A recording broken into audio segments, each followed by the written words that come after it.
su venia, señorita presidenta Carmen María López Vázquez, saludamos la presencia del señor doctor Héctor Enrique Lamamore, juez supremo de la Corte Suprema e integrante del Consejo Ejecutivo del Poder Judicial. Señores y señoras, muy buenas tardes. En el primer aniversario de implementación del módulo civil corporativo de litigación oral de la Corte de Lima Norte, organiza el denominado Ciclo de Conferencias Magistral Internacional de Litigación Oral 2021, el mismo que ha congregado a ilustres representantes de la judicatura peruana, catedráticos de gran trayectoria de talla nacional e internacional. Sean bienvenidos a la audiencia que nos sigue a través del Facebook Live, usuarios judiciales de Lima Norte y del Perú, que el día de hoy nos acompañan en esta transmisión. Antes de iniciar esta primera sesión de ponencias magistrales, permítame dar uso de las palabras de bienvenida y apertura a cargo de la señorita presidenta de la Corte Superior de Justicia de Lima Norte, Carmen María López Vázquez. Adelante, doctora. Señor Juez Supremo Héctor Lamamore, presidente de la Comisión Nacional de Implementación de Supervisión y Monitoreo de la Oralidad en Leti, Oralidad Civil. Señora Ana Lucía Campos Flores, juez coordinadora del Módulo Civil Corporativo de Litigación Oral, integrante de la Comisión de Eti Oralidad Civil. Señores jueces integrantes del Módulo Civil Corporativo de Litigación Oral, auxiliares jurisdiccionales, administrativos y público en general. Tengo el inmenso agrado de dirigirme a todos ustedes y darles la bienvenida a esta tarde de ciclo de conferencias celebradas por la celebración del primer año de implementación de oralidad en el Distrito Judicial de Lima Norte. Es el hecho de mencionar que a partir del año 2008 se ha venido implementando el sistema de oralidad civil en el país y que nos ha tocado a nosotros desarrollar a partir del 2020. Sistema que ha demostrado ser más célere, eficaz y brinda una mayor transparencia en beneficio de nuestros justiciables.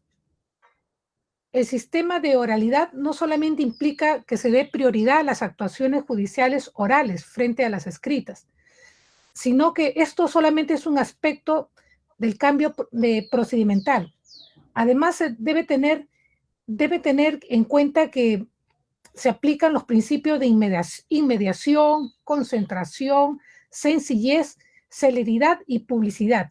Y debo de felicitar a los señores integrantes del módulo corporativo civil, quienes, pese a la pandemia que viene sufriendo nuestro país, han continuado con su implementación. Señor Héctor Lamamore, lo felicitamos y estamos muy agradecidos por su colaboración y participación en este ciclo de conferencia y le damos la bienvenida a usted, así como a todos los presentes. Gracias. Muchas gracias. Fueron las palabras de la presidenta de la Corte Superior de Justicia de Lima Norte. Señores y señoras, sin más preámbulos, damos inicio a las ponencias magistrales. A continuación, tenemos el grato honor de presentar al doctor Héctor Enrique Lamamore, juez supremo de la Corte Suprema e integrante del Consejo Ejecutivo del Poder Judicial, presidente del equipo técnico institucional de implementación de la oralidad civil del Poder Judicial. Además, es magíster en Derecho con mención en Derecho Civil por la Pontificia Universidad Católica del Perú, estudios concluidos de doctorado en Derecho de la Unidad de Posgrado de la Universidad Nacional Mayor de San Marco. El ilustre doctor Héctor Lamamore disertará el tema saneamiento procesal en la audiencia preliminar. Adelante, doctor. Iniciamos. Muchas gracias. Buenas tardes a todos y todas. Señora Carmen María López, presidenta de la Corte Superior de Justicia de Lima Norte. Señora jueza especializada Ana Lucía Campos Flores, jueza coordinadora del módulo corporativo de oralidad civil en la Corte Superior de Justicia de Lima Norte. Primero, para hacer llegar mi saludo a los integrantes de esta Corte a través de su presidenta y a los jueces especializados por el primer aniversario de implementación de la oralidad civil en nuestro país, por lo menos en la Corte y en nuestro país, por supuesto, desde diciembre del año 2018. Este proyecto, como ya se ha dicho de manera reiterada, es creación pretoriana. Los jueces han decidido cambiar de ruta al proceso civil que desgraciadamente devino en un proceso escrito, pese a que en sus orígenes estaba pensado para hacer un proceso por audiencias y en consecuencia con predominio del trámite oral. Desgraciadamente, como decimos y reiteramos, por fallas del sistema, que incluye tanto los que conducen el Poder Judicial o condujeron en su momento el Poder Judicial, como la desatención del Ejecutivo y el Legislativo en proveer de presupuesto idóneo para esta parte del Poder Judicial, es que los procesos civiles fueron abandonados a su propio destino y devinieron, por supuesto, en un proceso tan igual o quizás peor del que se abandonó en julio del año 93. Todos sabemos que en América Latina la corriente del trámite oral en los procesos civiles se inició en la década del 80, 90, se acentuó más en la década del 2000, pero ojo que el Perú fue en el año 93 el segundo país, después de Uruguay, que implementó un proceso civil diferenciado del proceso escrito que era herencia del Código de Enjuiciamientos Civiles español. Este proceso escrito centenario se abandonó radicalmente en julio del año 93 y así estuvo el proceso civil hasta que en el año 2007-2008 se desactivaron las audiencias más importantes en los procesos abreviados y de conocimiento. Se mantuvo la audiencia única en el proceso sumarísimo y se mantuvo la audiencia de pruebas en los otros dos procesos. Sin embargo, ese hecho, la existencia de dos audiencias, tanto la única para el proceso sumarísimo como la de pruebas para los otros dos procesos, no detuvieron el camino de la escritura que se inició desde los primeros años de la década del 2000. Muy bien, el abandono que fue objeto del proceso civil en el Poder Judicial tuvo una crisis y tiene a la actualidad una crisis aún empezando a ser superada, que ponía al juez en una situación bastante difícil. Ante sus ojos, ante su presencia, desfilaba un proceso que estaba fuera de su control. Y de hecho, el ritmo del proceso escrito, como todos conocen, es el que imponen los abogados a través de sus escritos, los proveídos que recaen sobre los mismos, hechos por los secretarios, y el despacho cotidiano que lleva el secretario al juez para que suscriba las resoluciones proyectadas por el secretario.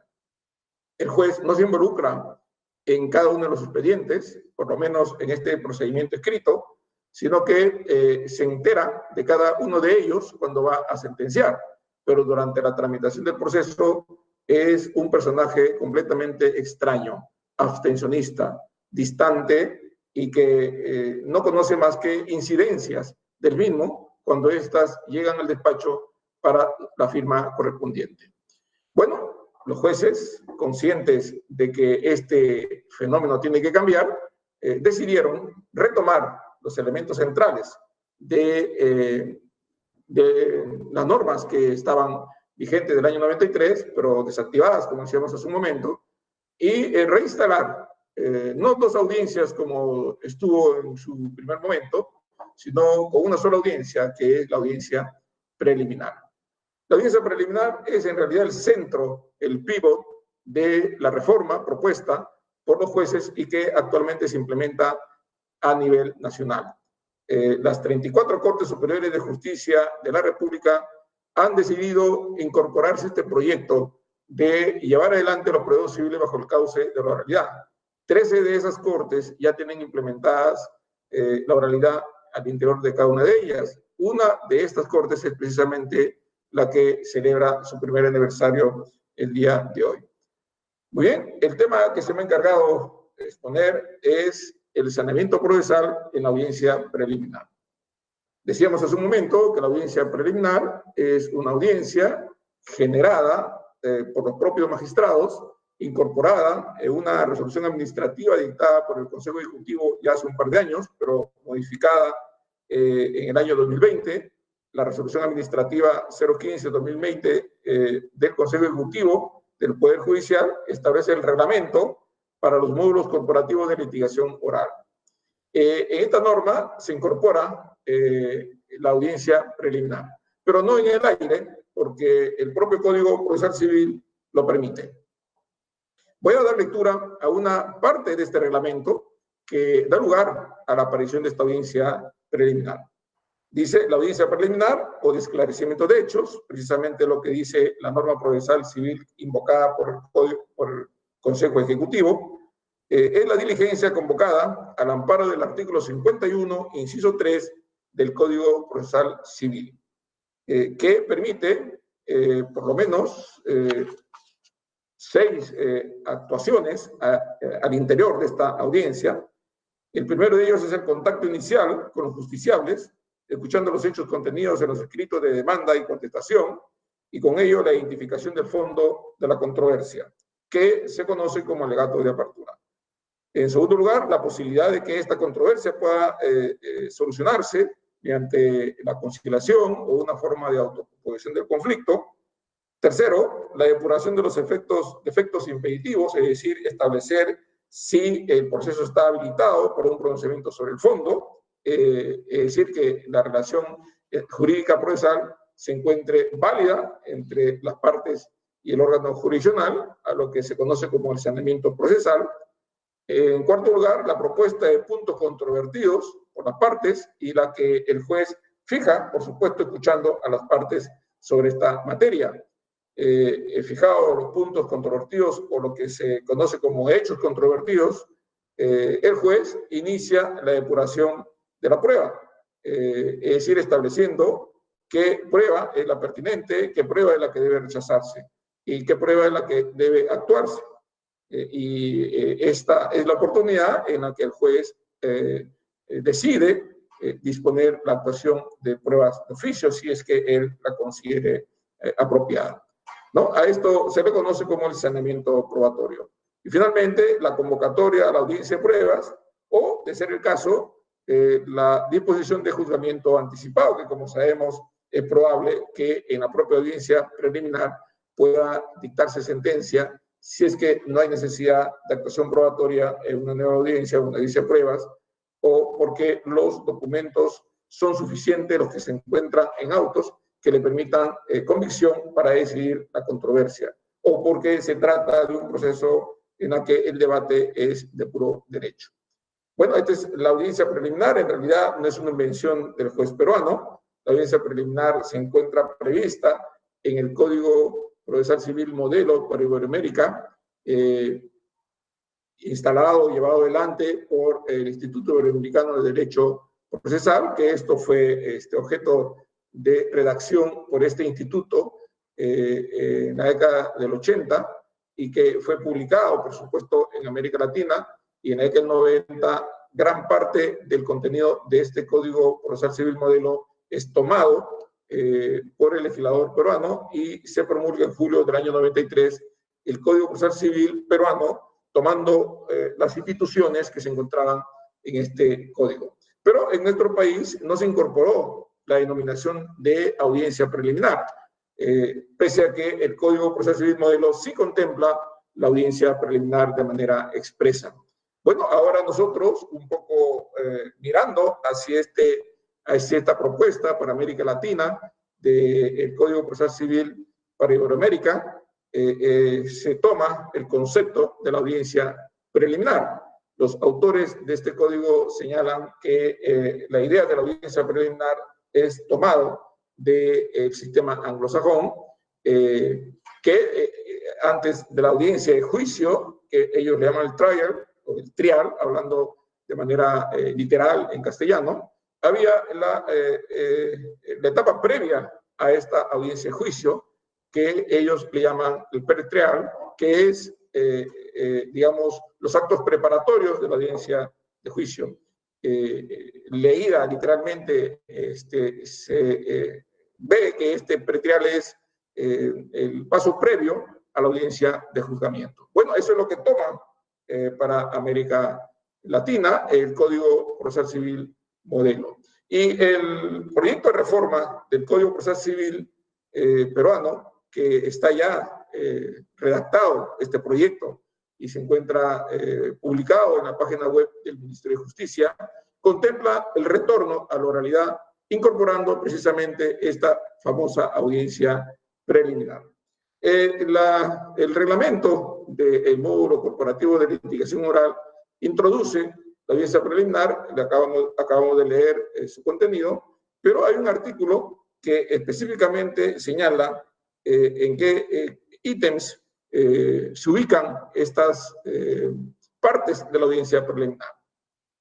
Alegato de apertura, invitación a conciliar, saneamiento procesal, invitación a proponer puntos controvertidos, saneamiento probatorio y convocatoria a la audiencia de pruebas o de juzgamiento anticipado, de ser el caso.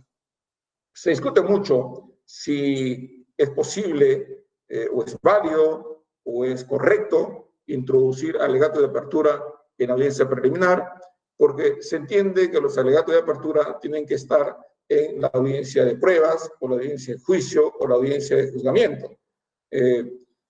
Esta idea de que el alegato de apertura debe estar necesariamente en la audiencia de juzgamiento es un concepto que se origina en el sistema anglosajón y que se toma en el modelo latinoamericano, me parece, para los procesos penales. En el proceso civil, recordemos que en la audiencia preliminar puede haber sentencia, y de hecho que cuando hay juzgamiento anticipado, la sentencia se dicta en ese momento, y no hay audiencia de juicio, o no hay audiencia de juzgamiento, o no hay audiencia de pruebas, porque es innecesaria la prueba toda vez que toda ella se encuentra ya expedita para que pueda servir de base en el conocimiento que dará el juez en ese momento.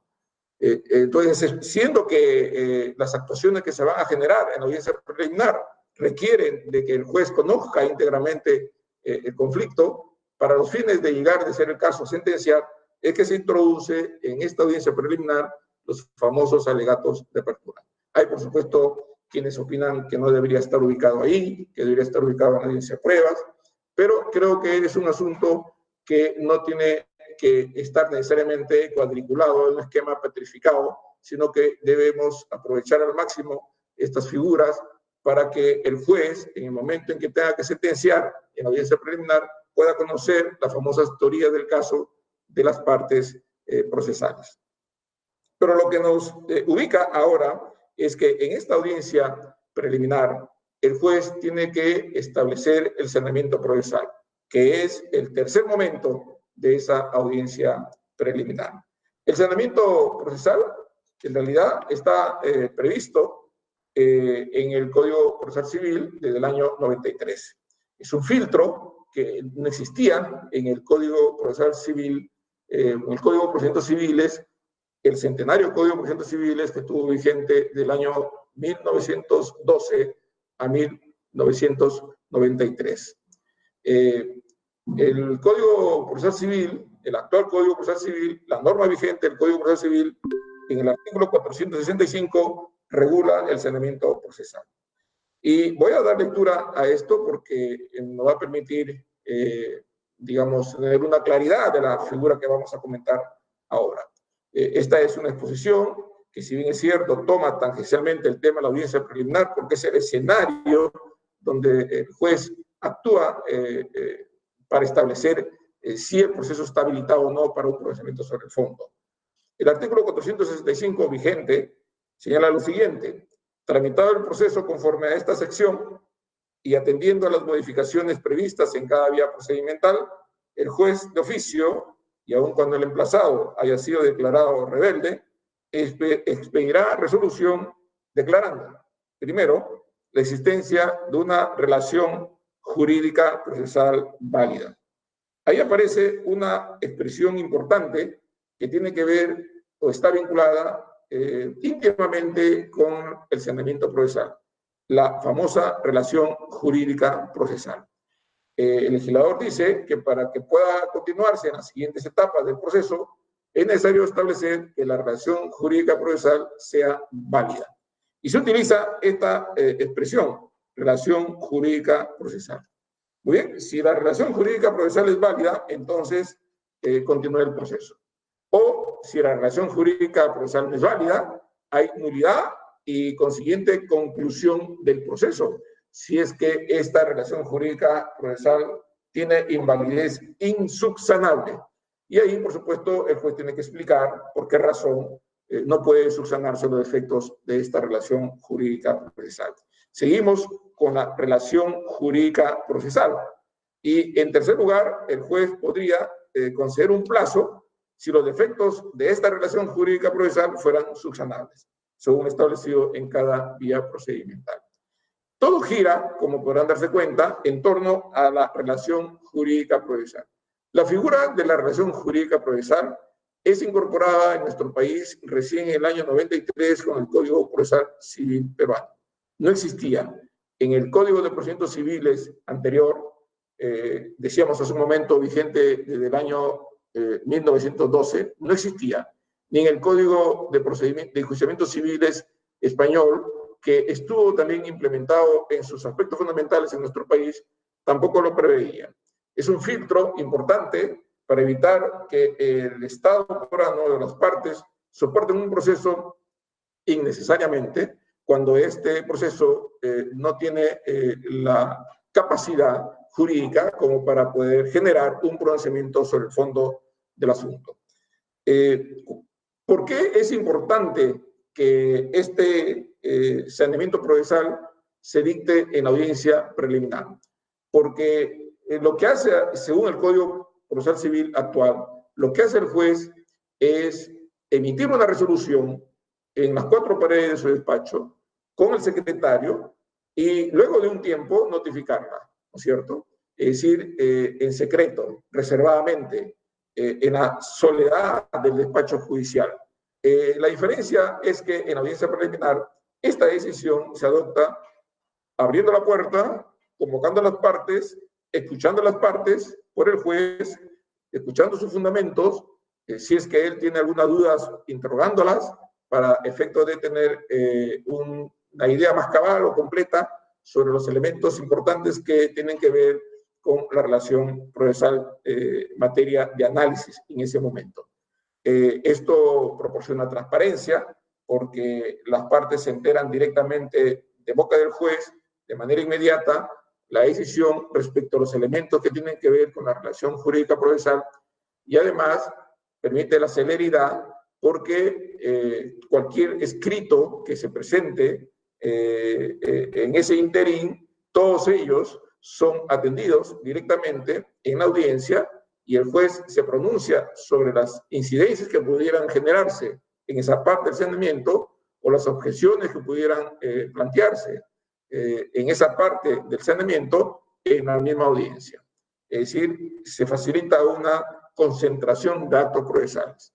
Como es lógico, la audiencia, con la dinámica de la oralidad, hace que el juez tome el toro por las astas en cuanto al proceso, dirija la audiencia y pueda, asimismo, no solamente tener la ventaja de la inmediación procesal, sino que además le permite hacer estos actos de concentración que facilitan la celeridad.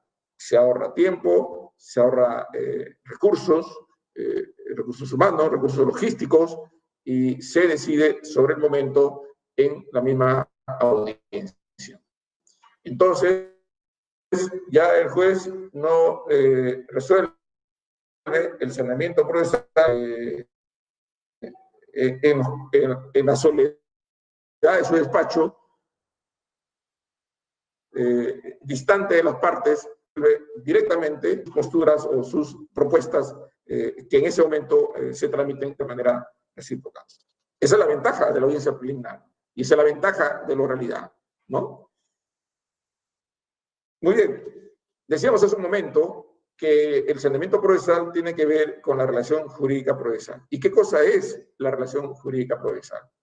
Bueno, el legislador introdujo esta figura de la relación jurídica procesal, pero es bueno ubicarnos que la relación jurídica en el proceso es una de las teorías que se conocen en el derecho procesal civil en relación a la naturaleza jurídica del proceso. Recordemos que desde hace ya algunas décadas, ustedes entenderán algunas décadas que pueden ser 50 años, 60 años, se ha estudiado de manera profunda esta figura de la naturaleza jurídica del proceso. Couture, Eduardo Couture, en un documento, una obra escrita en el año 1958, Fundamentos del Derecho Procesal Civil, señala que en la doctrina se reconocen diversas teorías sobre la naturaleza jurídica del proceso. Él indica 5 teorías, las más relevantes, que vienen identificadas así como tales, no solo en este siglo, sino incluso en el siglo pasado, en cuanto a conceptos se refiere. La primera teoría que identifica Couture es la teoría del proceso como contrato, que tiene su origen en la Revolución Francesa, ¿no? Y luego viene una segunda teoría, que es la teoría del cuasicontrato. Claro, que no es otra cosa que un desprendimiento de la primera, en el sentido que si bien el contrato supone voluntad entre las partes, estamos frente a una figura en la que la voluntad de las partes no es tan libre porque está sujeta a la decisión del juez y del Estado. No solo son los particulares los que entre sí dilucidan una controversia, sino que esta tiene que estar finalmente decidida por el Estado. Y entonces se parece al contrato porque hay voluntad de las partes respecto a una controversia de derechos disponibles, pero no es tanto así porque hay ciertos momentos en el proceso que escapan a la voluntad de las partes por la intervención del tercero imparcial. La tercera figura es la que aparece en el año 1868, la relación jurídica procesal, o sea, el proceso como relación jurídica. La cuarta figura es la teoría del proceso como situación jurídica. La quinta, la teoría del proceso como entidad compleja.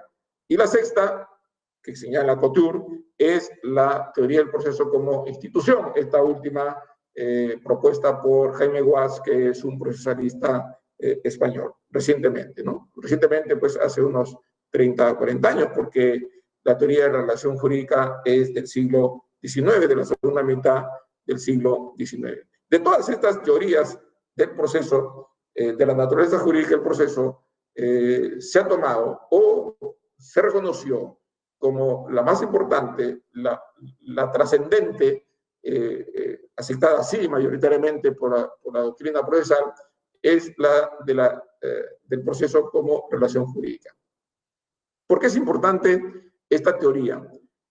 Con sus limitaciones, porque como vamos a ver en otro momento, era insuficiente lo expresado por su autor. Esta teoría del proceso como relación jurídica aparece, decíamos hace un momento, a la segunda mitad del siglo XIX en Alemania. Oskar von Bülow es un procesalista alemán que escribió la obra Teoría de las excepciones dilatorias en los presupuestos procesales en 1868. En realidad es un hito histórico para el proceso civil, porque a partir de ese momento el proceso tomó autonomía, es decir, se desprendió orgánicamente del derecho material y tuvo una dinámica propia. Es decir, se crearon instituciones que convirtieron al proceso como un ente diferenciado sustantivamente del derecho material. Antes que esto, el proceso era una especie de colofón de los derechos sustantivos, un apéndice de la regulación de los derechos materiales, era la tramitación de estos derechos ante los órganos jurisdiccionales, ¿no? Como si fuera un apéndice del derecho sustantivo.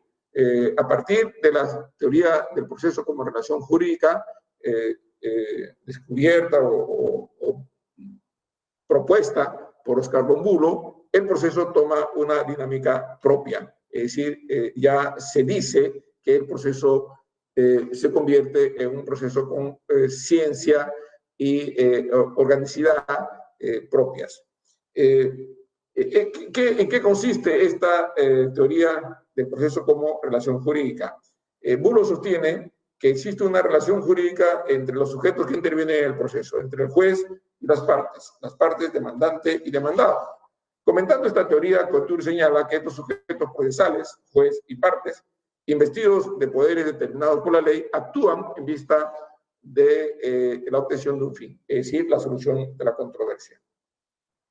En realidad, lo que postula Oscar Monbulo es la presencia de deberes, obligaciones, derechos que se producen o se generan en esta relación triangular, donde en un vértice está el juez y los vértices inferiores están el demandante y el demandado. Y son unidas con flechas recíprocas de deberes y obligaciones que entre ellas se generan.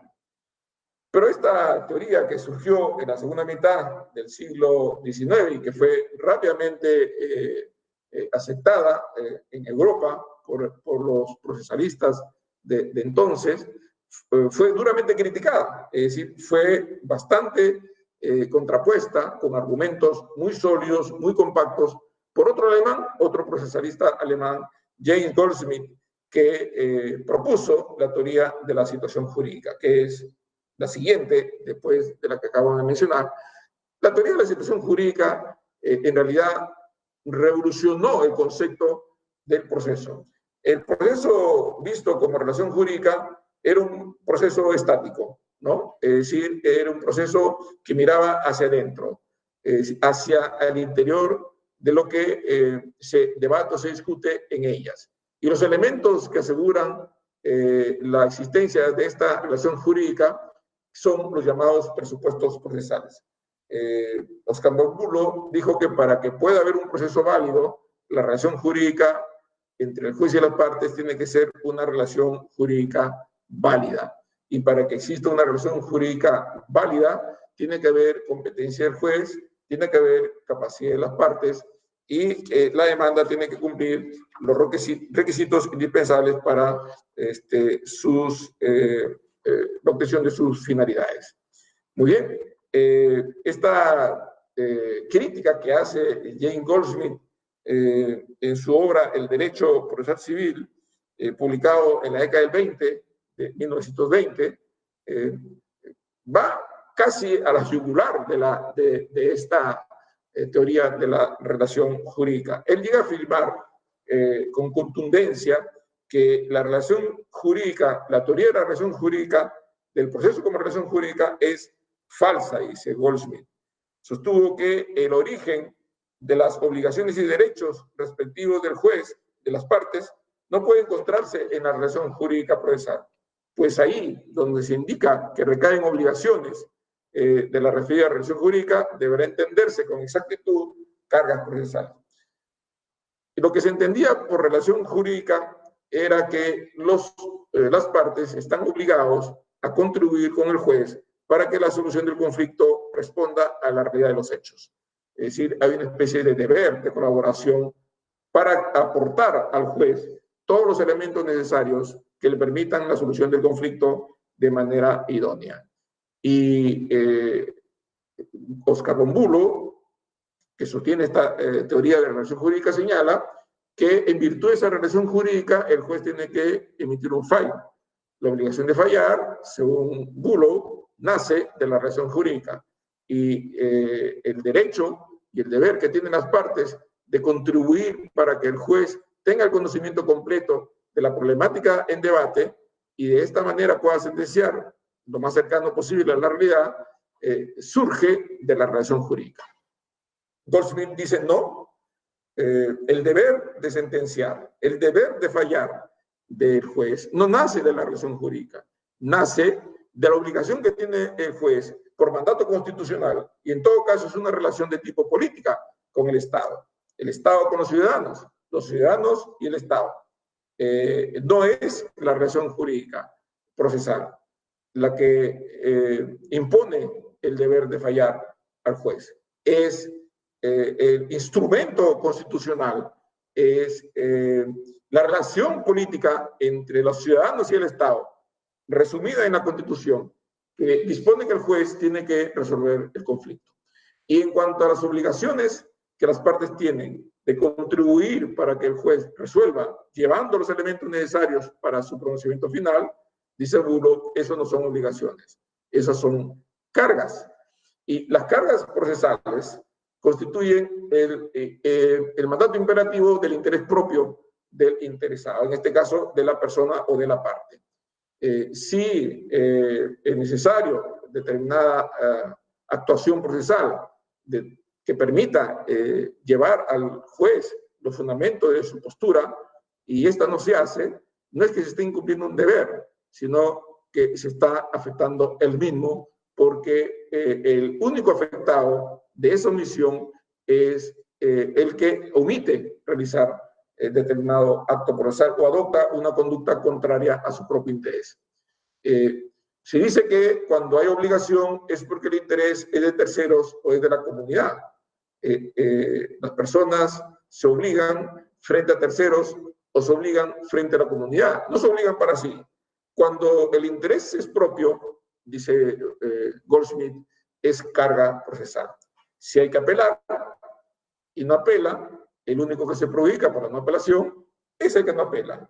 Si hay que aportar pruebas para que el juez conozca la verdad de los hechos y la parte que tiene la prueba, que es la parte interesada, no la lleva, no es que haya incumplido un deber, se está afectando el mismo, porque es su interés el que está siendo perjudicado. Esta diferencia es fundamental, porque establece justo el enfoque distinto que Goldsmith realiza respecto del proceso civil. El proceso civil enfocado como la teoría de relación jurídica es estático, se entiende que así como empieza el proceso con demanda y contestación, así permanece hasta el final. Lo único que tiene que verse es que el juez sea competente y además que las partes tengan la capacidad para estar presentes en el proceso y que la demanda cumpla los requisitos esenciales que la norma exige para poder llegar a la sentencia. Y en medio de esta relación están los deberes y obligaciones entre las partes. Mira hacia adentro, de manera estática. Goldsmith dice, el proceso no es estático, el proceso es dinámico. Y el proceso no tiene que ver solo con los sujetos del proceso, tiene que ver sustancialmente con el derecho material. El proceso mira hacia afuera. La unidad del proceso no la asegura la relación jurídica del mismo. La unidad del proceso la asegura la relación del proceso con el derecho material. Y entran ahí, precisamente, en este enfoque, las famosas intervenciones de terceros, la existencia de el litisconsorcio, de intervención de terceros, la sucesión procesal, la participación de más sujetos vinculados al derecho material, se introducen en la dinámica del proceso judicial. Y incorpora a la tesis de las famosas requisitos materiales del proceso. Y los requisitos materiales o condiciones de la acción traídas por Goldsmith son tres también, ¿no? Pero tienen que ver con la parte demandante vinculada con el derecho material. En principio, dice que lo que debe verse en el proceso para que ésta pueda asegurar su triunfo al final del mismo es que el demandante tenga legitimidad, la legitimación en la causa. Diríamos que el demandante tenga legitimidad respecto a lo que está llevando al proceso, ser titular del derecho. ¿No? ¿De qué derecho? No del derecho procesal, sino del derecho material. Y además debe tener interés para obrar. El interés supone que ese proceso es un medio necesario, indispensable, y no hay otro medio para que el conflicto se resuelva. El conflicto no se ha resuelto y por eso tiene que ir al proceso, porque si el conflicto ya se resolvió, entonces no hay interés para obrar. Digamos, o el conflicto puede resolverse en otra área, en otra parte, o puede previamente hacerse algún acto necesario para que se resuelva fuera del proceso, entonces no hay interés. El interés supone que el proceso es el medio idóneo, indispensable, insustituible para resolver el conflicto, porque este o no se puede resolver en otro lugar o este aún no ha sido resuelto previamente. Si el conflicto se resolvió, entonces no hay interés. Si el conflicto puede resolverse en otro ámbito, entonces tampoco hay interés. Tiene que ver con el interés de la solución del conflicto en cuanto al derecho sustantivo. Y el tercer requisito es la posibilidad jurídica de la pretensión, y estamos en el ámbito del derecho material también. Es decir, que la pretensión sea jurídicamente proponible, es decir, que no salga del ámbito de la estructura del ordenamiento jurídico vigente. Esta gruesa discusión que se produjo entre Goldsmith y Oscar von Bülow, este debate que se generó, no excluyó a la relación jurídica procesal, como más de uno pensó. Tan fuerte y contundente fueron los argumentos de Goldsmith contra Oscar von Bülow, que parecía que la teoría de la situación jurídica podía excluir a la ya asentada y aceptada, asentada en el sentido de que había sido enraizada en diferentes ámbitos del derecho procesal en diferentes lugares, sino que además difundida, ¿no? Parecía que las críticas que eran golpes al plexo por parte de Goldsmith a Bülow iban a excluir a la primera. Sin embargo, eso no fue así, porque la teoría de Goldsmith respecto a la situación jurídica terminó enriqueciendo la teoría de la relación jurídica. Goldsmith decía que los presupuestos procesales señalados por Bülow no son en realidad del proceso, son simplemente presupuestos como requisitos previos para la sentencia sobre el fondo. Claro, si no se cumplen los presupuestos procesales, no puedes ir al fondo del asunto, eso se detiene ahí. Pero decía Goldsmith, eso es completamente insuficiente. Él considera que el proceso es dinámico, decíamos hace un momento, y no estático, que los vínculos jurídicos que nacen en el proceso son situaciones jurídicas, esto es, situaciones de expectativas, esperanzas de la conducta judicial que ha de producirse, y en último término, el fallo judicial que se producirá en el futuro. En pocas palabras, el proceso son expectativas, posibilidades y cargas. Hasta ese momento, la palabra carga procesal estaba referida a la materia probatoria, la carga de la prueba, que aún se mantiene en la actualidad en nuestro código y en muchos códigos contemporáneos, sino que la carga no solo referida a la prueba, sino la carga referida a la conducta de las partes durante el proceso. El ofrecimiento de la prueba, el contestar oportunamente la demanda, el interponer el recurso apropiado en defensa de su propio interés, promover articulaciones cuando se adviertan deficiencias en el proceso. Todas esas actuaciones procesales de la parte en realidad no son otra cosa que mecanismos que permiten a la parte defender su propio interés. Por eso es que al conjunto de conductas, al conjunto de actuaciones que la parte realiza en el proceso, según Goldsmith, no son obligaciones de la parte, sino son cargas procesales que la parte soporta. Y en consecuencia, si una de las partes no actúa, omite o no realiza determinada actuación con vista a la obtención de la finalidad del proceso, no puede ser sancionado porque se hubiera cumplido alguna obligación, no puede ser recriminado porque él mismo se estaría perjudicando. Esa es la diferencia entre obligación y carga procesal.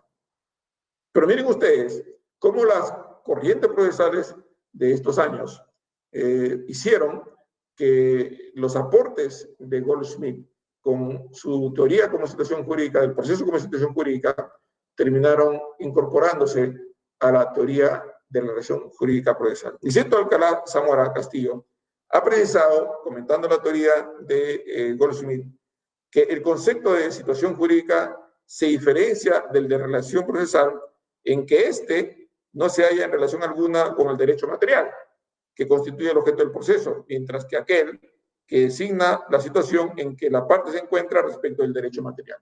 Es decir, la teoría de la relación procesal, la teoría de la relación jurídica es una teoría que tiene que ver con el proceso en sí mismo. Por eso es que es endoprocesal, es al interior del proceso, mira hacia adentro, mientras que la teoría de la situación jurídica mira hacia afuera, mira hacia el derecho material y concibe que el proceso es un proceso válido siempre que el derecho material o la relación jurídica sustantiva se conecte o calce con relación jurídica procesal.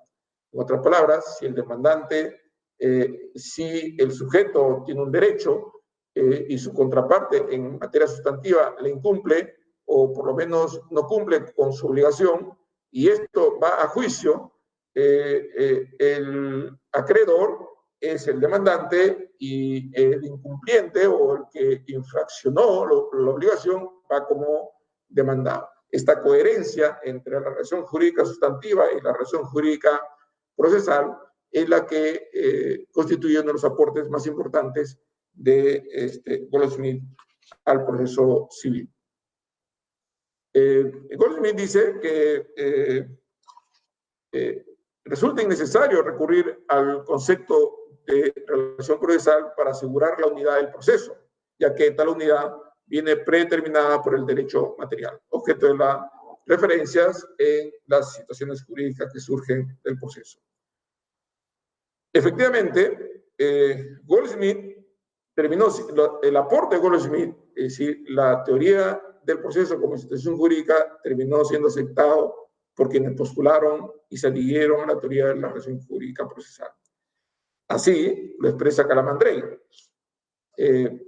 Calamandrei, en este caso citado por Alsina, cuando señala que se puede permanecer fieles a la teoría tradicional de la relación procesal, a que se refiere la constitución externa del proceso, sin desconocer la validez fundamental de la teoría de Goldsmith sobre la situación jurídica, la cual es importante para aclarar las situaciones internas entre el proceso y el derecho sustancial. Es decir, las relaciones que existen en el proceso judicial, demandante-demandado, y la que existe en la relación sustantiva, acreedor-deudor o beneficiario de un derecho y quien incumple su parte para que ese derecho se haga realidad. Refiere Alsina, citando a Calamandrei, que es importante para aclarar las situaciones internas entre el proceso y el derecho sustancial y para demostrar de qué modo el delicado mecanismo de la dialéctica procesal, que es el trámite necesario a través del cual la ley abstracta se concreta en el fallo judicial, opera de manera determinante sobre el contenido de la sentencia. Es decir, lo que se produce ya en el escenario de la doctrina es que se fusiona la tesis de la situación jurídica de Goldsmith con la tesis del proceso como relación jurídica. Estas dos teorías se juntan, claro, manteniendo la denominación de la teoría del proceso como relación jurídica. Y Alsina, confirmando esta idea de Calamandrei, refiere que en un congreso de juristas precisamente realizado en Lima en 1952, presentó un trabajo titulado La teoría de la situación jurídica no se opone, antes bien integra el concepto de relación jurídica. Con esto se corona. La teoría de la relación jurídica no se extingue y termina absorbiendo los conceptos que Goldsmith propugnó en sus obras jurídicas. La doctrina mayoritaria que se había adherido a la teoría de la relación jurídica introduce y enriquece su propia teoría recogiendo los aportes de Goldsmith. Pietro de Castro tiene una apreciación similar y sostiene lo siguiente: la teoría del contrato, ojo, la que se origina en la Revolución Francesa, el proceso como contrato, la teoría del contrato y la del cuasicontrato, que es una derivación de la primera, la de la relación jurídica procesal y la de la situación jurídica no se excluyen, dice Pietro de Castro, sino antes bien se complementan. Estos tres modos distintos de complementar el fenómeno que responden a diferentes grados de conocimiento. Bueno, Pietro de Castro, Calamandrei, Alsina, Couture, todos ellos aceptan que este debate, esta controversia, este enfrentamiento jurídico entre la teoría del proceso como situación jurídica de James Goldsmith con la teoría del proceso como relación jurídica de Oscar Rumbulo, terminan juntándose en uno solo, que es la teoría de la relación jurídica procesal, enriquecida con las teorías propuestas por Goldsmith. Por lo tanto, toma fuerza la teoría de las cargas procesales en general, que habían permanecido solo para la prueba. Así también, el enfoque de Goldsmith ha permitido, ya esto es una opinión personal, apreciar de modo mucho más amplio y claro, no solo la intervención de terceros legitimados, sino además las exigencias que corresponden ser impuestas al demandante para asegurar que la relación material guarde identidad con la procesal a efecto de obtener un procedimiento de fondo, como es el caso de la legitimación, del interés y la posibilidad jurídica de la pretensión puesta en la demanda, que se entiende o fue conocido así por Giovenda como la voluntad de la ley. Los seguidores de Bulo, para considerar que la relación jurídica en un proceso es válida, deberían entonces garantizar la presencia de esos dos presupuestos. Los presupuestos procesales aportados por Bulo y los presupuestos materiales aportados por Goldsmith. Los presupuestos materiales o condiciones de la acción no son obras de Bulo, no nacen con la relación jurídica como teoría del proceso. Los presupuestos materiales son el aporte de Goldsmith con su famosa teoría de la situación jurídica. El concepto y la figura del litis consorte, de la asociación procesal, de la intervención de terceros, de la denuncia civil, son de las cargas procesales, son aportes que se incorporan, por supuesto, a la ciencia del derecho procesal como consecuencia de la teoría de la situación jurídica. Para que sea válida entonces la relación jurídica procesal, según Bulo, tiene que cumplirse los presupuestos procesales. Y para que sea válida la relación jurídica procesal, según los seguidores de Bulo, y también ante la contundencia de los argumentos, digamos, en cierta medida se puede decir seguidores de Goldsmith, debe verificarse también los presupuestos materiales. Dos tipos de presupuestos diferenciados, de orígenes diferentes en el sentido de sus autores, pero que concurren para asegurar esta famosa validez de la relación jurídica procesal. Los presupuestos procesales son competencias, decíamos hace un momento, del juez, capacidad de las partes, requisito de la demanda. Cuando hablamos de competencia, estamos hablando no solo de la jurisdicción, es decir, de que el juez es habilitado para resolver conflictos en términos generales, sino que estamos hablando de aquella que, siendo juez y habilitado para resolver conflictos, está designado por la ley para conocer determinados tipos de conflictos por determinadas características precisadas en la ley. La competencia supone que puede especializarse la judicatura para que jueces se dediquen a conocer solo procesos civiles en determinada jurisdicción territorial, jurisdicción en el sentido geográfico, no jurisdicción en el sentido de decisión de conflictos, por razón de cuantía, es decir, que la competencia del país se reparte en segmentos y se atribuye a determinados jueces la solución de los conflictos en esos determinados segmentos. Tenemos competencia por razón de materia, competencia por razón de territorio, competencia por razón de cuantía, entre otras. La capacidad de las partes no solamente alude a la capacidad jurídica, en el sentido de que tiene derecho a que los conflictos tengan que ser resueltos, dado que pueden ser titulares de derechos, sino también cuando las partes pueden hacerlo valer por sí mismos, es decir, la capacidad de ejercicio y la capacidad de goce. Pero además, por supuesto, el requisito que exige a las partes es que en el caso de que las partes no tengan esta capacidad exigida por la ley, tenga que ser subsanado, de ser el caso, o el proceso concluye si es que no hay alguien que pueda representar a esta persona que no pueda valerse por sí misma o porque no pueda exteriorizar su voluntad. Si el proceso tiene que ver con la manera como expresan la voluntad de las partes, esta debe provenir del titular del derecho. Si el titular del derecho no tiene la capacidad que exige la ley, entonces el proceso no puede tener final. La competencia ineludible del juez y la capacidad de las partes porque no exteriorizan su voluntad.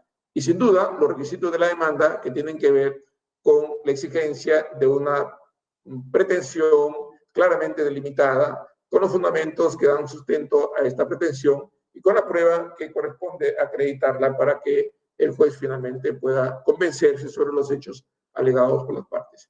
Entre otros, por supuesto, que tienen que ver con las exigencias formales de quiénes son los demandados expresamente, de los alcances de la pretensión, requisitos que tienen que ver con el contenido de la demanda. Recuerden que la piedra angular del proceso es la demanda.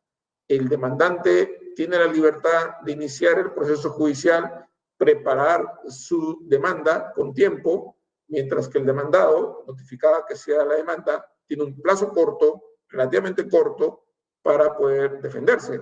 Pero el demandante, que es el que lleva, la pretensión, que es el que lleva el pedido y es el que inicia la activación del órgano jurisdiccional, trayendo esta propuesta para que el juez decida sobre los derechos que corresponden declararse, tiene que cumplir los requisitos que la ley establece.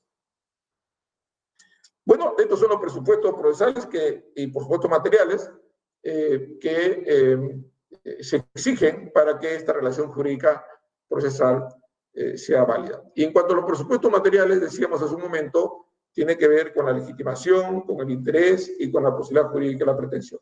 Pero ojo que nuestro Código Procesal Civil, y ahí hay, por supuesto, cierto debate en la doctrina respecto a la legitimidad. La exigencia que pone el Código Procesal Civil para que se produzca la declaración de validez de la relación procesal en relación a la legitimidad hace referencia a la legitimidad para obrar. Esto es muy importante. La doctrina distingue la legitimidad para obrar de la legitimidad en la causa, o la legitimatio causum, o la legitimidad para accionar. Son cosas distintas. El Código Procesal Civil ha decidido diferenciar, aunque la doctrina no acepta esas diferenciaciones, porque siempre se ha entendido que la legitimación supone la acreditación o la persistencia del titular del derecho que va hacia el juez. Se entiende que si alguien pretende ganar en un proceso, tiene que estar imbuida de la legitimación que el derecho le confiere. El ordenamiento jurídico no basta con invocarlo, es que el ordenamiento jurídico se lo reconoce. Y si se evidencia a lo largo del proceso que él es el legitimado, él debe ganar el proceso. No basta con invocarlo. Invocarlo lo puede hacer, pero evidenciarlo en el proceso es la clave del éxito en la demanda. Por eso se dice que el requisito para tener éxito en un proceso judicial, el requisito para que la sentencia sea favorable, es que se tenga legitimación en la causa. Legitimación en la causa. Si no tiene legitimación en la causa, entonces no tienes éxito en la sentencia. ¿Qué cosa ha provocado este debate? Que se ha seccionado el concepto de legitimación en dos partes. Y se ha dicho, una cosa es legitimidad para obrar y otra cosa es legitimación en la causa. La legitimidad para obrar no te asegura el éxito de la pretensión, no te asegura una sentencia a tu favor. La legitimidad para obrar solo te asegura aperturar el proceso. Y la puerta de entrada te abre la puerta. ¿Y qué cosa se exige para que alguien pueda decir que tiene legitimidad para obrar? La doctrina de nuestro país y la jurisprudencia ha establecido que la legitimidad para obrar, no la legitimidad en la causa, sino la legitimidad para obrar, se ve satisfecha cuando el demandante invoca ser titular del derecho. Ojo, invoca ser titular del derecho. Salvo que su titularidad sea evidente, que digamos, se advierta de manera ineludible que no lo es. Por ejemplo, alguien podría demandar divorcio del matrimonio de su hermano, ¿no es cierto? Y él puede considerarse que él como hermano es titular del derecho para que su hermano se divorcie porque la esposa lo maltrata. Y él como hermano se siente mal porque ve que su hermano está siendo maltratado. Y él le ha dicho que se divorcie y su hermano no quiere divorciarse, pero él siente que está siendo disminuido como ser humano, ha perdido dignidad, es decir, como persona se ha visto reducido moralmente, y entonces él se preocupa y va al juez y pide que su hermano se divorcie. Entonces, ¿titular de qué derecho? ¿El ordenamiento jurídico habilita acaso que el hermano pueda promover el divorcio del otro? No. Entonces, por ejemplo, eso es un supuesto de ausencia de legitimidad para obrar. El juez simplemente puede cortar de entrada para que se evite que este proceso continúe de manera inútil. Claro, si el demandante es el casado que quiere divorciarse y él contrajo matrimonio y el derecho lo habilita para pretender el divorcio, entonces él es titular del derecho. Pero para obrar supone invocar. Si él invoca la titular del derecho y aparentemente el ordenamiento jurídico coincide con esa invocación, entonces es probable que se haya cumplido con el requisito del presupuesto material de legitimidad. Legitimidad para obrar.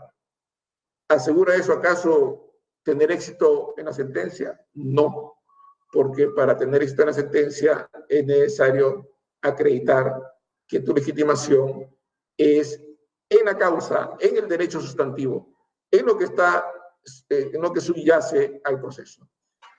Solo los legitimados en la causa ganan los juicios. No los legitimados para obrar aseguran el juicio. No, los legitimados en la causa. Este debate, por supuesto, es importante porque muchos colegas jueces rechazan liminarmente las demandas porque ya a priori afirman de que el demandante no tiene legitimidad para obrar. ¿Por qué? Porque es evidente que su derecho invocado, si bien es titular, que él invoca tener titular del derecho, los elementos que fundamentan la demanda y la prueba no advierten que pueda esto ser así. Bueno, el juez estaría, digamos, calificando prematuramente la legitimidad. Y esa confusión que se genera entre algunos colegas hace que se afecte el derecho de tutela y el derecho a probar en su momento por parte de los, digamos, de los jueces que conocen el fondo del asunto. Muy bien, esta legitimidad para obrar, ojo, es la que se exige como presupuesto material. No la legitimidad en la causa, la legitimidad, por lo menos en el Perú, por lo menos en el Perú. Claro, no en todos los países se evalúa la legitimidad como elemento de entrada al proceso. Solo en algunos. En nuestro país sí está habilitado como elemento de evaluación la legitimidad, pero solo aquella legitimidad invocada por el demandante, porque la otra, la legitimidad sobre el fondo, es la que se acreditará a lo largo del proceso. Se critica esta diferenciación. La doctrina no está mucho de acuerdo, no todos coinciden. No hay un acuerdo sobre esta separación porque se entiende que la legitimidad siempre es una. Y en cuanto al interés, se entiende que el interés se advierte fácilmente cuando el demandante, digamos, ve el proceso como la ruta necesaria e indispensable para conseguir la solución del conflicto. Y el juez también advierte que el interés se plasma en razón de que se cumplen dos cosas. Que el conflicto no ha sido resuelto, uno, y dos, que el conflicto no puede resolverse en otro lugar. Y este lugar, el proceso, es el único que le permitirá resolver el conflicto. Ese es el interés. Interés en el proceso. Tiene necesidad del proceso. Recuerden que el interés está conectado con la necesidad. El interés es el objeto o el bien que satisface una necesidad. Si existe una necesidad y hay un bien que satisface una necesidad, entonces hay un interés. ¿Cuál es el bien? El bien es el proceso. ¿Cuál es la necesidad? La solución del conflicto. Si este proceso satisface la solución del conflicto, hay un interés en el proceso. ¿Y cómo alguien dice por qué una persona tiene interés en un plato de comida? Porque tiene hambre y sabe que la comida satisface el hambre. La comida es el bien que permite satisfacer su necesidad. Y si la comida satisface la necesidad de subsistencia del ser humano, el ser humano tiene interés en ello. Ahora, si es jurídicamente relevante, si es un asunto que tenga que debatirse de quién es ese plato de comida, si es de otra persona o es de él, es un tema diferente. Estoy hablando del interés solamente.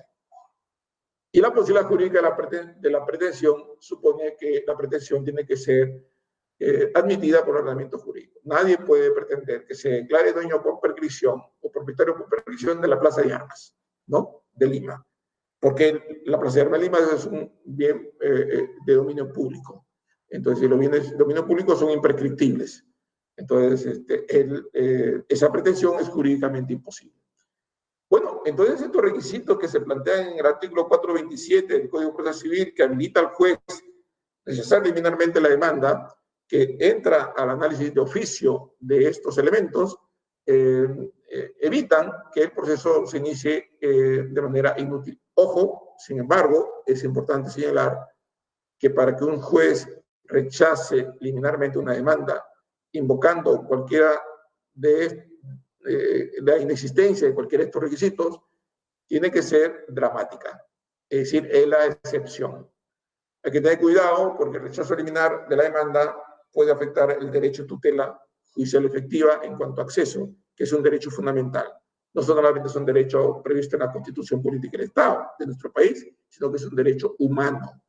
Y para que un juez rechace liminarmente una demanda, es porque esa demanda es una demanda improponible, manifiestamente improponible, porque si el juez tiene dudas, dale un plazo para que subsane, y si no subsana, le rechazas.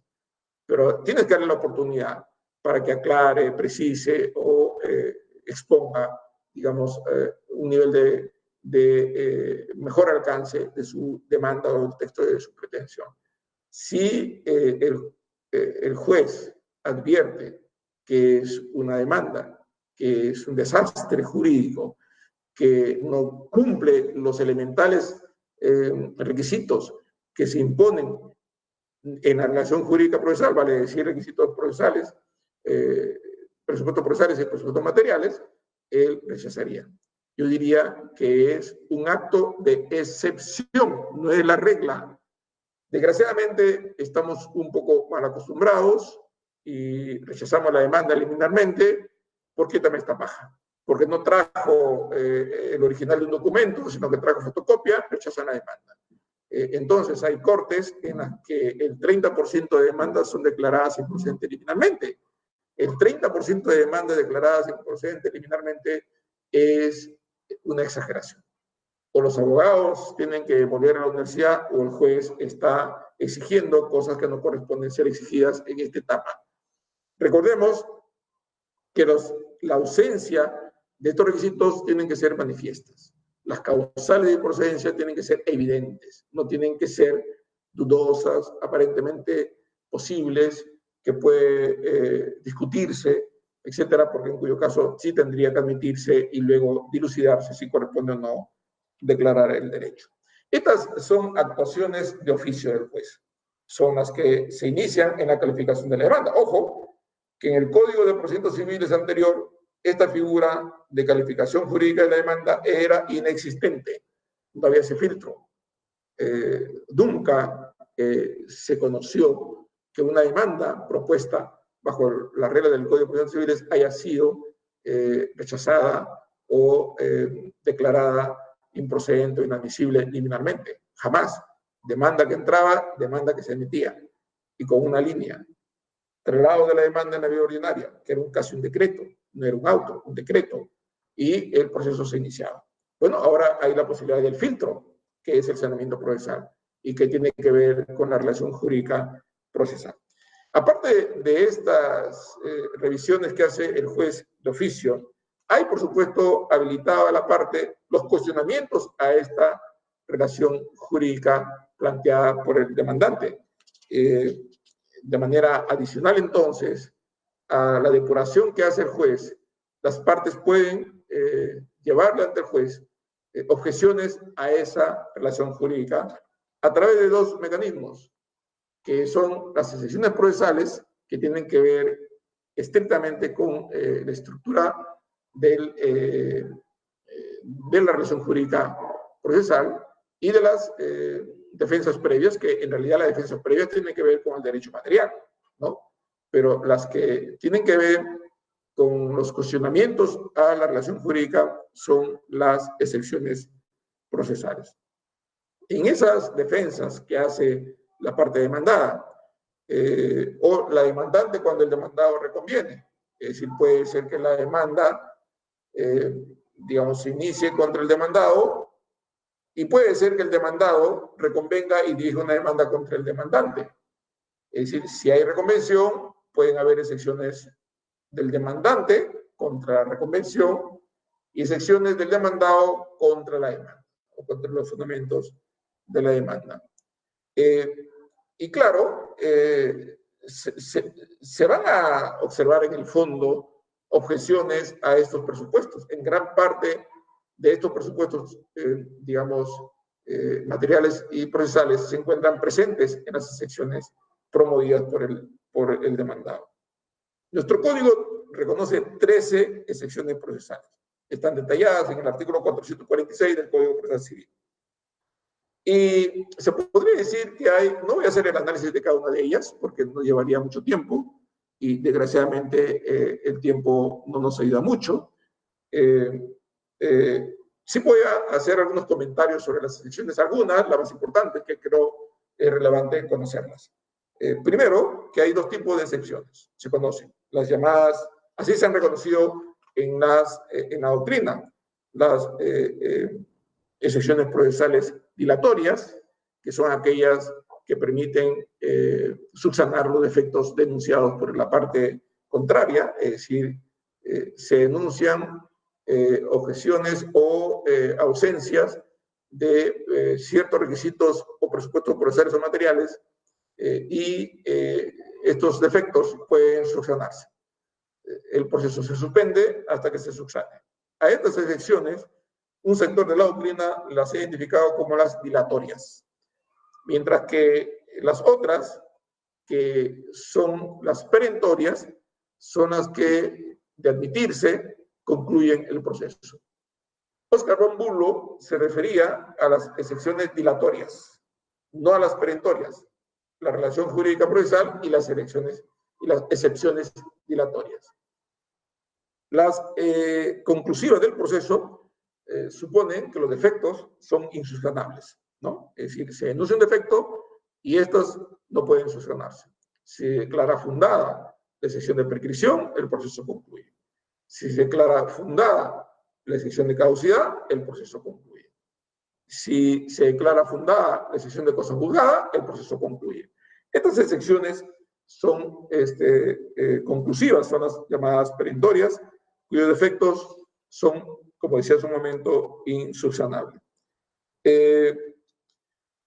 Claro, pero las partes pueden promover más de una excepción, pueden promover 4 o 5 y a veces promueven muchas, unas que son razonablemente promovibles y otras que son irrazonablemente promovibles y no deberían haberse promovido nunca. Pero aquí algunos abogados aplican esta regla popular que dice solo el loco pide poco, es decir, cuanto más excepciones, más posibilidades de tumbarse el proceso, pero muchas de ellas son improponibles. Pero lo importante es que si hay varias excepciones, el juez no puede resolver cada una de ellas por separado. Ojo, tiene que resolverlas todas ellas en una sola resolución. ¿Por qué tiene que resolver todas ellas en una sola resolución? Porque al resolver las excepciones se está pronunciando sobre la validez de la relación jurídica procesal. El objeto del pronunciamiento en realidad es uno solo. Es asegurar que la relación jurídica procesal es válida. Recuerden que si ya estamos en la audiencia preliminar, significa que el juez admitió la demanda. Si el juez admitió la demanda, significa que hizo una depuración y consideró que al calificar la demanda se cumplían los presupuestos materiales y los presupuestos procesales. Entonces, pero pues solo escuchando al demandante, pero en el saneamiento procesal ya tienes la versión del demandado. Es decir, una cosa es lo que dijo el demandante y otra cosa es lo que dice el demandado respecto a las pretensiones y argumentos del demandante. Entonces tiene un panorama mucho más completo. Y si el demandado le dice, señor juez, ese señor ha planteado la demanda fuera de plazo. Entonces ahí recién analiza, oyendo el demandado, los defectos de la relación jurídica propuesta por el demandante. Significa que las excepciones en realidad exigen un pronunciamiento único, en un solo auto, porque, insisto, se está pronunciando sobre la validez de la relación jurídica procesal. No puede resolverse cada uno en una resolución porque se fraccionaría el pronunciamiento y habría una dispersión en cuanto a la relación jurídica que debe considerarse como válida. ¿En qué casos se resolvería solo en un auto y no se pronunciarían sobre las otras excepciones? Es en el caso que se trate de la competencia del juez. Es decir, si se declara fundada la excepción de incompetencia, entonces el juez no puede pronunciarse sobre las otras excepciones, porque se entiende que el juez que va a resolver las otras excepciones va a ser el juez competente. Si se declara fundada la excepción de litispendencia, significa que hay dos procesos que están discutiéndose lo mismo, y el que declara fundada la excepción de litispendencia es el segundo proceso, es el juez del segundo proceso. Entonces corresponde al juez del primer proceso resolver las otras defensas. Y si se declara fundado la excepción de convenio arbitral, entonces él no puede pronunciarse sobre nada que tiene que ver con el proceso, porque corresponderá al árbitro pronunciarse sobre las mismas.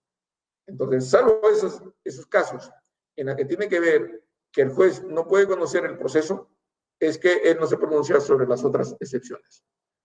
El juez, si desestima la excepción de incompetencia, si desestima la excepción de litispendencia y si desestima la excepción de convenio arbitral, puede pronunciarse sobre las otras excepciones en paquete, porque se considera competente. Otra cosa es que si el superior revoca, pero si él desestima cualquiera de estas tres excepciones, tiene que pronunciarse sobre las otras en un solo auto, declarando finalmente válida la relación jurídica procesal. Solo en esos casos. En los otros, tiene que resolverse en una sola resolución. Hay algunas excepciones que solo se aceptan siempre que sean promovidas por la parte. Es decir, la única manera que el juez incursione en el ámbito de algunas excepciones es siempre que la parte lo alegue. Sin embargo, hay excepciones cuyos fundamentos pueden ser revisados de oficio por el juez. Es decir, por ejemplo, la excepción de cosa juzgada, si bien es cierto, puede hacerse valer como una defensa por el demandado, el juez también puede abordar el tema de la cosa juzgada porque tiene que ver con el interés para obrar. Pero en aquellos casos en los que se trata de un acto de disposición que está reservado solo para la parte, el juez no puede incursionar en ese ámbito que es materia de esa excepción. ¿En qué casos la materia de las excepciones son prerrogativa de la parte y en consecuencia estamos frente a excepciones cuyo tema no puede ser abordado de oficio por el juez? Por ejemplo, la incompetencia territorial, relativa, no la absoluta, la relativa. Si la norma establece que la incompetencia territorial es prorrogable, significa que una demanda puede ser conocida territorialmente por cualquier juez del país. Si el juez civil competente, especialización civil competente de Tumbes, recibe una demanda donde el emplazado reside en Tacna, entonces él es competente, salvo que la otra parte deduzca excepción de incompetencia, ¿no es cierto? Es decir, invoque el juez de su domicilio. Bueno, esa incompetencia territorial relativa solo la puede hacer valer la parte afectada. El juez no puede entrar a declararse incompetente por razón de territorio, salvo que la ley diga que se trata de una competencia improrrogable, como el caso del artículo 19 del Código Procesal Civil, cuando establece que la competencia del juez para conocer derechos sucesorios es el juez del lugar del último domicilio del causante, y la norma dice esta competencia es improrrogable. Si la competencia es improrrogable, entonces el juez sí puede actuar de oficio declarándose incompetencia territorialmente, cuando es improrrogable. Pero si la ley no dice que sea improrrogable, el juez no puede declararse de oficio incompetente territorialmente. Entonces se trata de una excepción sobre una materia que es disponible en la parte y ya que el juez no puede entrar. La otra es la prescripción extintiva de dominio, perdón, prescripción extintiva de la acción, ¿no? La prescripción extintiva de la acción es una excepción que por su materia le corresponde a la parte alegarla. El juez no puede declarar de oficio la prescripción de la acción porque esta es una prerrogativa de la parte que le favorece la prescripción. Diferente a la caducidad, por ejemplo. La sección de caducidad sí la puede abordar de oficio el juez, porque la ley dice que declara la caducidad, sea que fue pedida por la parte o sea que no. Es decir, entra de oficio. Pero si es de prescripción, no puede declarar de oficio la prescripción de la acción si es que no ha sido invocada por la parte que ha sido beneficiada. Y la excepción de convenio arbitral. La excepción de convenio arbitral trata sobre una materia que es un acto de disposición de la parte. Si el juez advierte de los recaudos de la demanda que hay un convenio arbitral y que las partes convinieron de que ese conflicto debe resolverse con un árbitro, él no puede declararse incompetente para decir que el árbitro resuelva. No, tiene que esperar que el demandado invoque la excepción de convenio arbitral. Si el demandado invoca la excepción de convenio arbitral, él se declara incompetente y concluye el proceso. O lo remite, de ser el caso, para que sea definido por la entidad arbitral o la que corresponda. En realidad, en estas materias, que son 3 las que he señalado, es prerrogativa de la parte. El juez no puede declararse incompetente territorialmente cuando la competencia territorial es relativa, no puede declarar la prescripción de la acción, no puede declarar la existencia de convenio arbitral y por lo tanto su incompetencia si es que ellas no son invocadas por las partes. Hay otra, por supuesto, que sí. Hay otra escena que el juez puede abordar de oficio, por ejemplo, la legitimación. La legitimación no para obrar, sino la legitimación en la causa. Podría ser objeto de abordaje por el juez para incorporar, de ser el caso, a quienes podrían compartir esa legitimación. Y por eso es que existe la figura del liticonsorte necesario, ¿no? Donde la ausencia de uno de estos impide un pronunciamiento sobre el fondo, ¿no? La legitimación pasiva podría ser abordada de oficio por el juez.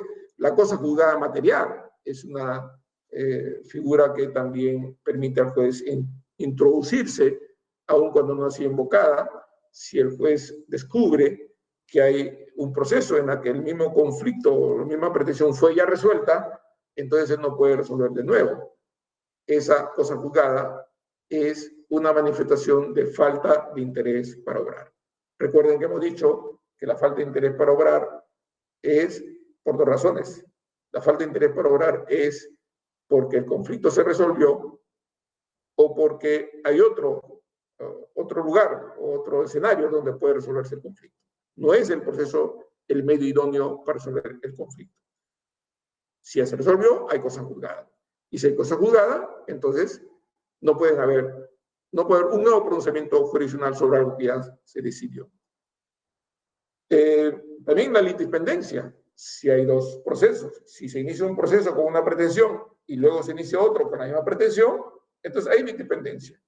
Procesos idénticos, no conexos, idénticos. Si los procesos son idénticos, entonces hay litipendencia. ¿Cuál es el que prevalece? El que se inició primero. ¿Y qué tiene que hacer el segundo? Remitirlo. Declarar litipendencia y remitirlo, ¿no? Concluir el proceso y remitirlo para que el otro juez decida si lo incorpora o no lo incorpora. Ahí tenemos, por ejemplo, abordaje por falta de interés. Falta de interés para obrar es un requisito de presupuesto material. Ojo, traído por Jane Goldsmith. Después, transacción. La transacción y la conciliación son expresiones de falta de interés. Si en un proceso tienes propuesto una pretensión respecto de un conflicto que ya hubo transacción, ya no puedes emitir pronunciamiento por falta de interés. El conflicto ya fue resuelto. Lo que sí puede hacer el juez es ejecutar la transacción.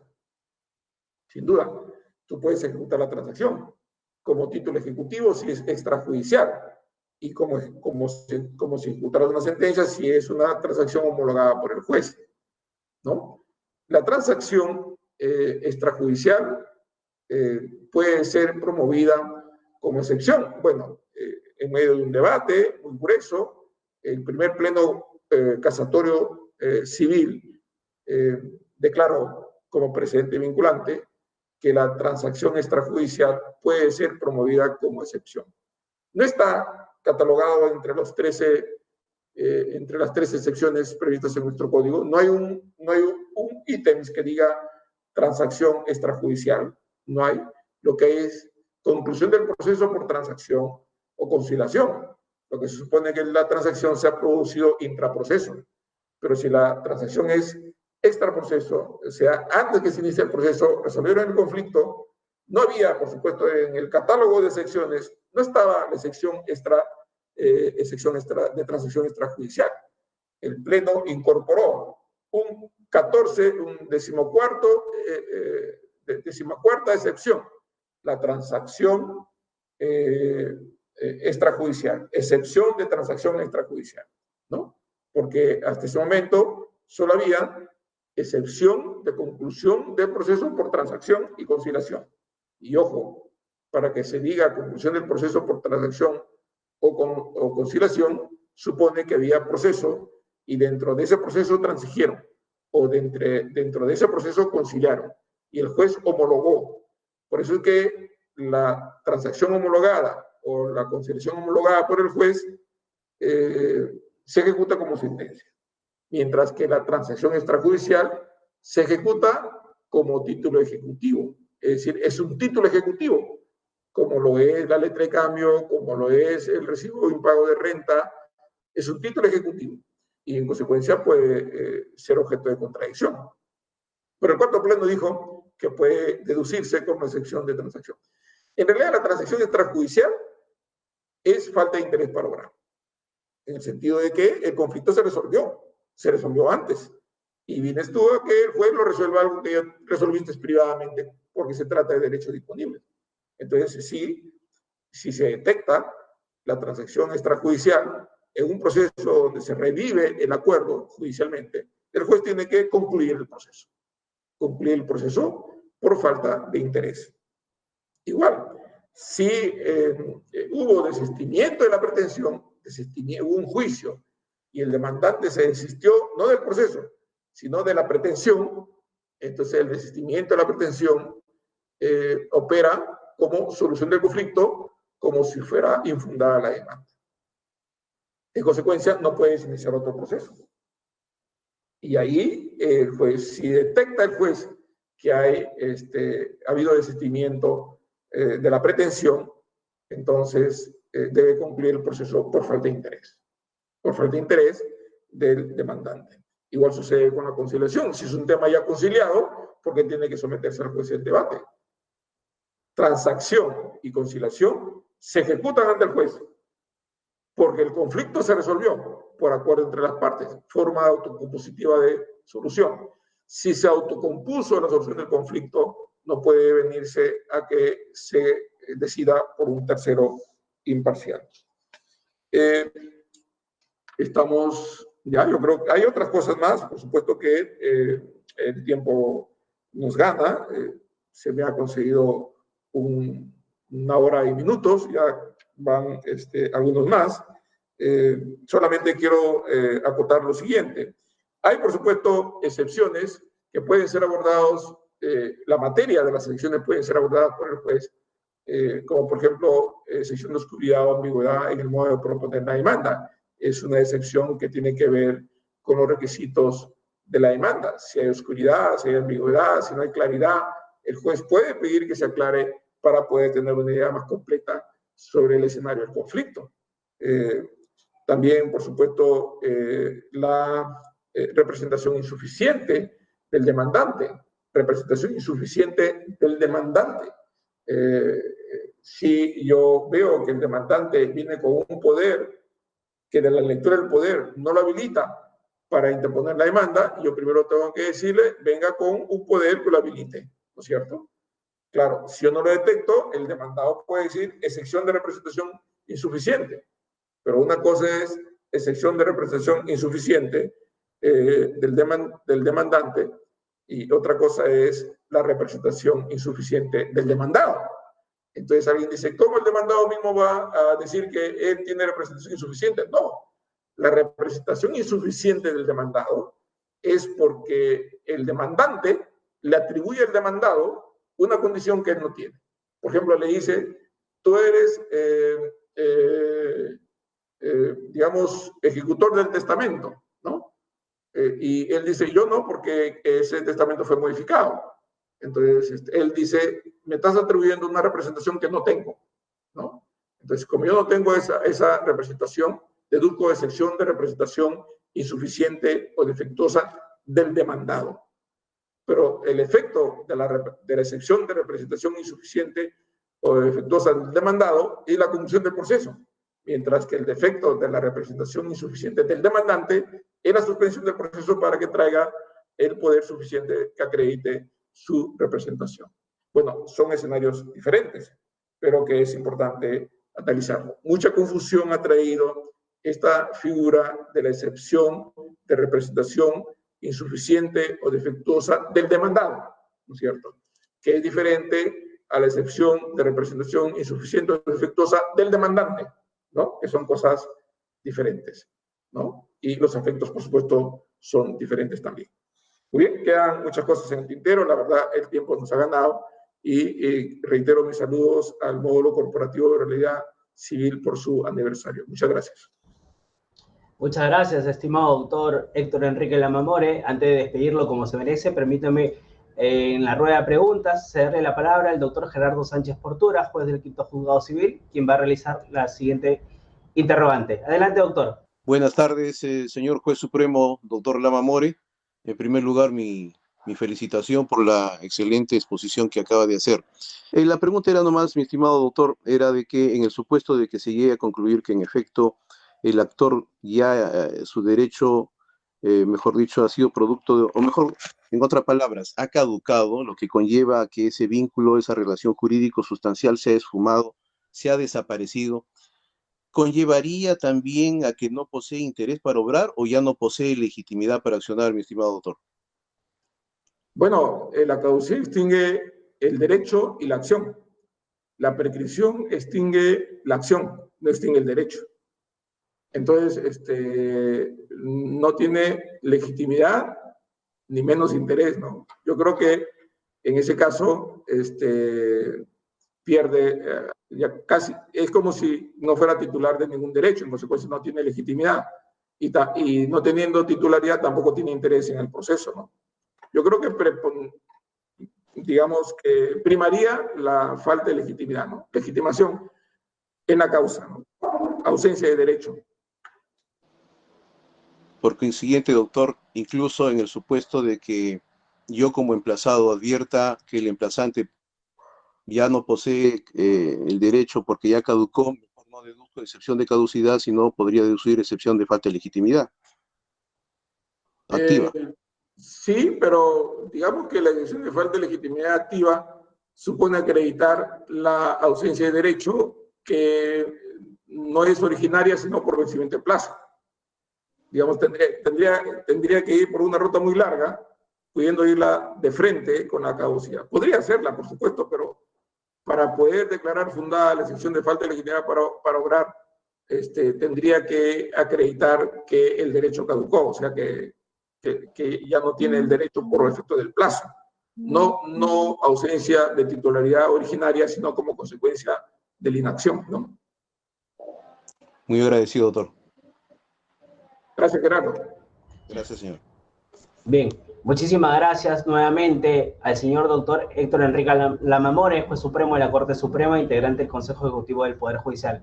Finalmente, palabras de agradecimiento a cargo de la jueza especializada Ana Lucía Campos Flores, magistrada coordinadora del módulo corporativo de litigación oral e integrante de la Comisión de Leti Oralidad Civil. Adelante, doctora. Muchas gracias. Señor juez supremo Héctor Lamamore, expreso en nombre de todo el equipo que conforma el módulo civil corporativo de litigación oral de la Corte Superior de Lima Norte mi profundo agradecimiento por la solvencia de conocimiento y experiencia que usted nos ha desplegado el día de hoy, por esa amplitud de criterios para poder enfocar esta audiencia preliminar y sus etapas previstas dentro de lo que es la litigación oral civil en la actualidad. Asimismo, le manifestamos el constante y la renovación de compromiso permanente de todos los jueces, del personal jurisdiccional, de la administradora, para poder llevar adelante y vencer las dificultades y obstáculos que estamos afrontando y estamos tratando de sacar de manera óptima a nivel de módulo. Y nuevamente le reitero este agradecimiento por aperturar este ciclo de conferencias con motivo del primer año de la implementación de la litigación oral civil en la Corte Superior de Justicia de Lima Norte. Muchísimas gracias. Esperamos que nos visite más seguido y muy pronto. Gracias. Gracias, doctora Ana Lucía Campos. Gracias. Y levantada la pandemia, iremos físicamente como lo hemos hecho en la inauguración. Gracias. Pero mientras tanto, creo que es un mecanismo bastante adecuado para ir trabajando. Muchísimas gracias. Así es, a seguir trabajando. Nuevamente, muchísimas gracias. La presencia del señor doctor Héctor Enrique Lamamore, que el día de hoy nos ha engalanado en este ciclo de conferencias. Muchas gracias. Señores y señoras, muchas gracias por acompañarnos el día de hoy en esta transmisión y participar en este ciclo de conferencias. Cabe resaltar que son más de 1.500 personas inscritas de todas partes del Perú. Los esperamos el día lunes 25, martes 26, miércoles 27, jueves 28 del mes de enero y el 1, 3, 4, 10 y 11 de febrero a través del Facebook Live de la Corte de Lima Norte. Muchísimas gracias por su atención. Hasta otra oportunidad.